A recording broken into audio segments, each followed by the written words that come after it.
여러분 안녕하세요. 조민진입니다. 지금 여기 이렇게 있는 책들이 2025년 연시에 저희 집에 새로 들인 책들입니다.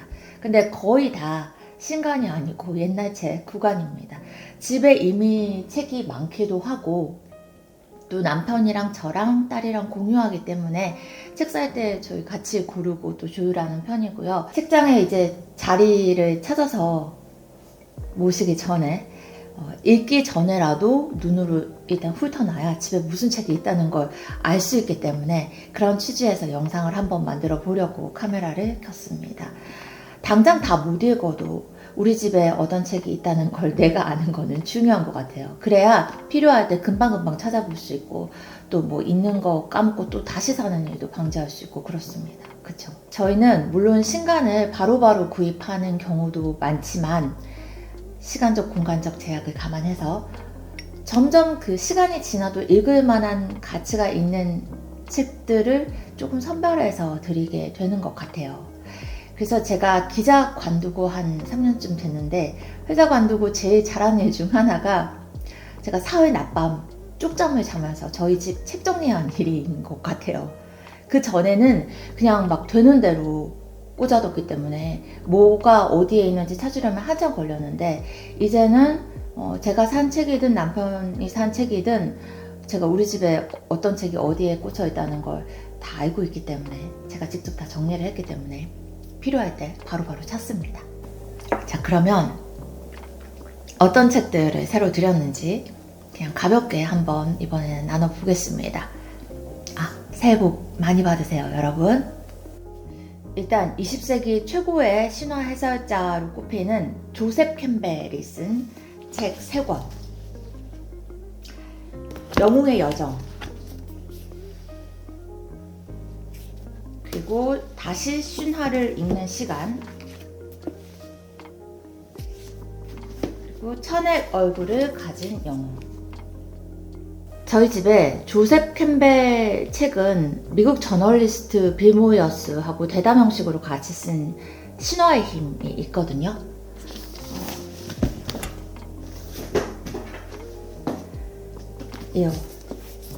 이겁니다. 신화의 힘.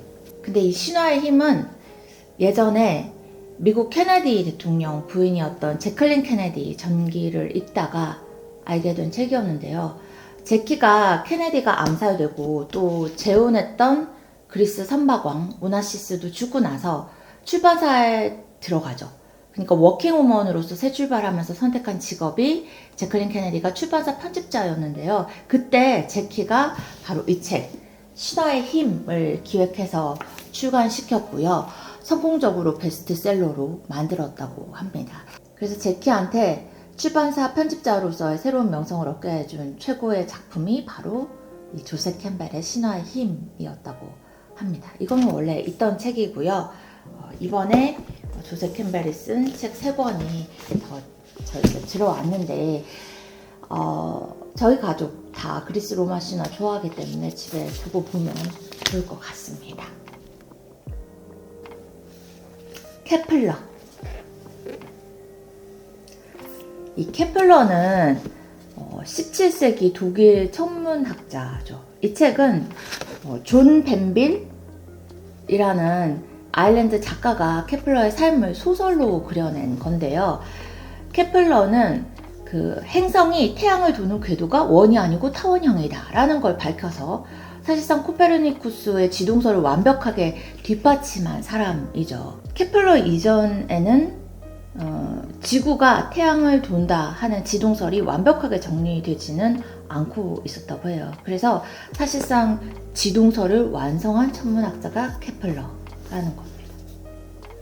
칼세건 코스모스 보면은 초반부에 케플러 얘기가 나왔던 것 같아요. 그래서 이것도 소설로 되어 있는 거니까 읽어보면 재밌을 것 같습니다. 이거는 에픽테토스의 강의.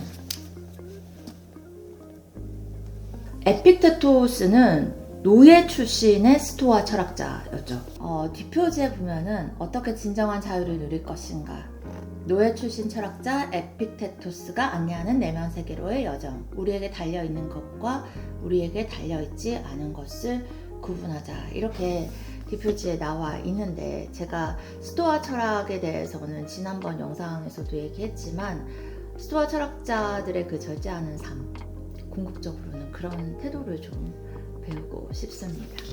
에픽테토스는 원래 그 로마 네로 왕제 시대의 노예였는데 주인이 스토아 철학을 공부할 수 있도록 해줬고, 나중에 그래서 에픽테토스가 학교를 열어서 아주 매력적인 철학 강의를 해서 인기를 끌었다고 해요. 로마 제국 전성기 때 그 5현제 중에 한 명이었던 그 하드리아누스 황제를 포함해서 에픽테토스 학교에 찾아오는 학생과 방문객들이 아주 많았다고 합니다.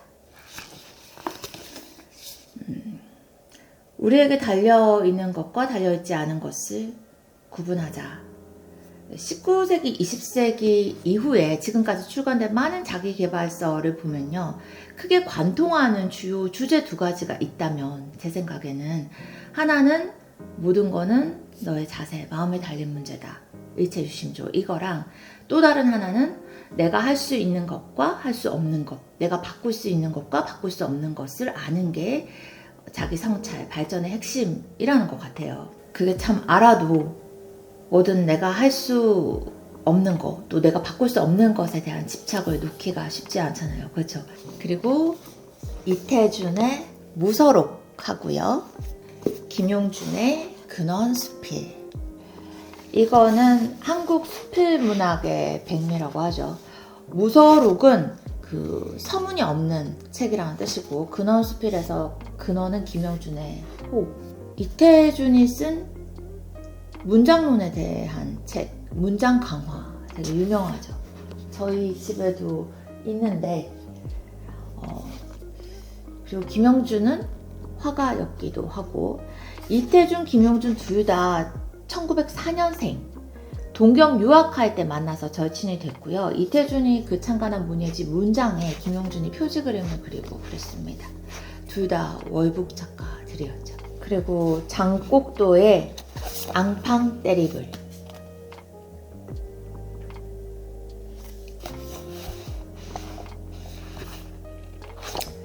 레정펑 때히볼. 불어 잘 못하지만 앙팡 때리블은 장곡도 이 소설 제목 이후에 거의 이제 관용구가 됐죠. 여러분, 프랑스와즈 사강이 18살 때 슬픔이여 안녕을 내면서 프랑스 문단에 확 등장했을 때 앙팡 때리블이라고 했죠. 번역하면 무서운 아이들, 뭐 무서운 신예 정도. 이거는 소설이고요. 장곡도는 20세기 전반 프랑스의 전방위 예술가이자 아방가르드 예술의 기수입니다.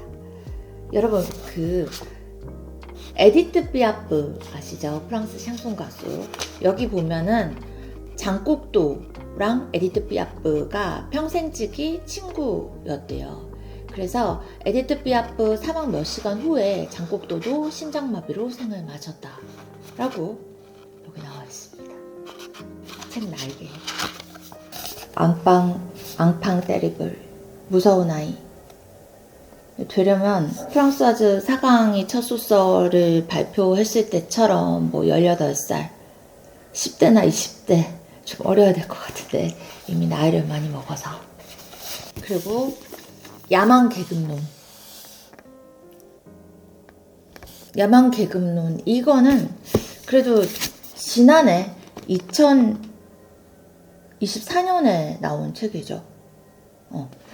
비소설이고요. 작가는 엘리자베스 커리드 헬킷. 미국의 서던 캘리포니아 대학교 공공정책학 교수입니다. 책 뒷표지를 보면은 유한 계급이 사라진 자리에 야망 계급이 등장했다. 이들을 하나로 묶는 것은 소득이 아니라 문화다. 유한 계급은 여러분 상류층이죠. 쉽게 말해서 돈 버는 일 안 하고도 가진 재산으로 즐기고 또 소비만 할 수 있는 계층. 맘 놓고 뭐 놀고 여가를 즐기고 이런 부류를 뜻하는 말이 유한 계급인데, 미국 사회학자 또 경제학자였던 베블런이 그 유한 계급론을 썼었고요. 그쵸? 우리 학교 때 배블런 효과 이런 거 배웠잖아요. 기억나세요?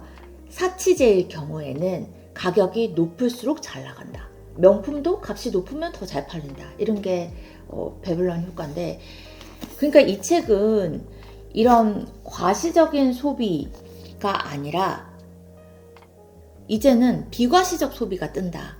그럼 비과시적 소비를 하는 새로운 계급을 야망 계급이라고 부르는 거죠. 이 책에서. 야망 계급의 전유물은 풍부한 문화적, 사회적 자본이라는 거죠. 뉴욕타임스 코멘트를 보면은 커리드 헬키슨 물질적 소비와 부의 과시를 통해서가 아니라 희귀한 정보를 가진 이들만 접근할 수 있는 관습을 만드는 식으로 계급 장벽이 세워진다고 주장한다. 아직 안 읽어봤지만 대충 어떤 내용인지 알 것 같죠. 저는 유한 계급은 잘 모르겠지만 아무튼 야망 계급에는 개인적으로 호감이 가는데 여러분은 어떠세요? 책을 아직 읽어보지 않았지만 뭐 이런 부류라면은 왠지 문화나 취향에 대한 안목도 있어야 될 것 같고 그렇습니다. 그쵸? 그리고 이거는 빛과 물질에 관한 이론이라고 앤드루 포터 단편 소설집이네요. 지난해 나온 앤드루 포터 단편집 사라진 것들은 저희 집에 이미 있어요. 이렇게 갖고 있는데 보여드리려고. 저는 이 책 되게 좋았거든요. 이거는 사라진 것들보다 더 먼저 나온 작품인데요. 뒷표지에 보면은 백수린 소설가가 어떤 소설은 다 읽고 나면 나도 이런 걸 쓰고 싶다라는 욕망을 불러일으키고 어떤 소설은 앞으로 나는 도대체 무엇을 쓸 수 있을까 하는 절망감을 안겨준다. 앤드루 포터의 이 소설은 내게 후자다. 이런 추천사를 썼는데 저 같은 경우는 이 사라진 것들을 먼저 읽고 나도 이런 소설을 쓰고 싶어 하는 생각이 좀 들더라고요. 저한테는 앤드루 포터가 나름 취향 저격 작가님인 것 같아요. 소설가 중에서. 그리고 올리브 키터리지도 엘리자베스 스트라우스의 소설 2009년 퓰리처상 수상작이라고 합니다. 김현수 작가님은 우리 인생의 여러 나날들의 의미를 묻는 소설이다 라고 추천하셨고, 이병률 시인님은 이토록 선명하고 따뜻한 이야기들을 읽을 수 있다는 사실만으로도 이 얼마나 참 다행인지 이렇게 추천하셨는데, 읽으면 마음이 따뜻해지는 그런 소설인가 봐요. 그리고 군주론은 정말 고전. 예전에 사실 나온 판본으로 저희 집에 이미 있지만 이거는 김상근 교수님이 감수하고 해제한 책입니다. 유튜브에서 김상근 교수님 강의 종종 보는데 너무 재밌고 열정적으로 잘하시는 것 같아요.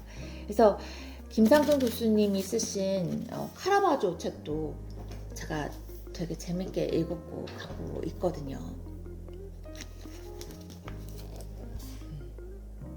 지금 예술의 전당에서 카라바조 전시 하고 있죠. 카라바조전 그리고 또 고흐전 이렇게 다 같이 예당해서 지금 진행 중인데 저는 둘 다 봤어요 이미. 근데 저는 이번에는 카라바조전이 더 좋더라고요. 저한테는 사실 고흐보다는 카라바조가 더 좀 호기심을 자극하는 것도 있고, 카라바조 같은 경우는 16세기 이탈리아 화가, 그 강렬한 명암대미 테네브리즘이라고 하죠. 그걸 창시했던 야심가였던 화가였는데 조만간 또 카라바조 전기 영화도 개봉하는 것 같더라고요. 보면 좋을 것 같습니다. 그리고 아인슈타인 책이 2권이나. 하나는 아인슈타인의 세계관, 나는 세상을 어떻게 보는가 고요. 하나는 상대성 이론, 나의 인생관. 둘 다 아인슈타인이 지은 겁니다. 아인슈타인은 양자론을 부정했잖아요, 여러분. 그쵸? 양자론에서는 사실 쉽게 말해서 현상을 완벽하게 규정할 수 없어. 전자의 위치와 운동량을 동시에 정확하게 측정하는 건 불가능해 라는 사실을 말한다면은 아인슈타인은 그걸 반박했죠. 아인슈타인의 유명한 말, 신은 주사위 놀이를 하지 않는다. 아인슈타인은 시간과 공간을 지배하는 그 확고한 과학적 법칙이 있다고 주장한 사람이었기 때문에 양자역학 창시자였던 그 하이젠베르크랑은 계속 논쟁을 했었거든요. 근데 중요한 거는 양자역학보다 당연히 어렵지만 양자역학도 상대성 이론이 그 용어가 훨씬 익숙함에도 불구하고 저는 직관적으로 상대성 이론이 더 정말 이해가 잘 안 되거든요. 약간 TMI일 수 있는데 저랑 남편이랑 다 문과 출신인데요. 무슨 대화 끝에 제가 오빠 근데 나 상대성 이론을 솔직히 정말 이해 못하겠어. 설명을 읽어봐도 이해가 안 돼. 그랬더니 우리 남편이 야 상대성 이론을 누가 이해하냐? 이랬다는 그나마 위안이 좀 됐어요. 어쨌거나 언젠가 좀 더 천천히 읽어보고 한번 이해를 해보자. 피에르 부르디웨의 구별짓기. 문화는 구별하고 차별한다. 문화는 섬세한 상징 폭력이다. 피에르 부르디웨는 문화자본 얘기했던 프랑스 사회학자였죠. 저자에 따르면 문화만큼 각 계층별로 불평등하게 분배되고 차별적으로 소비되고 완벽하게 차별적으로 유통되는 것도 없다. 이렇게 되어 있는데 어떻게 생각하세요? 그런 거 같죠? 역시 필요할 때 참고할 수 있는 고전이고요. 루이 14세와 베르사유 궁전입니다.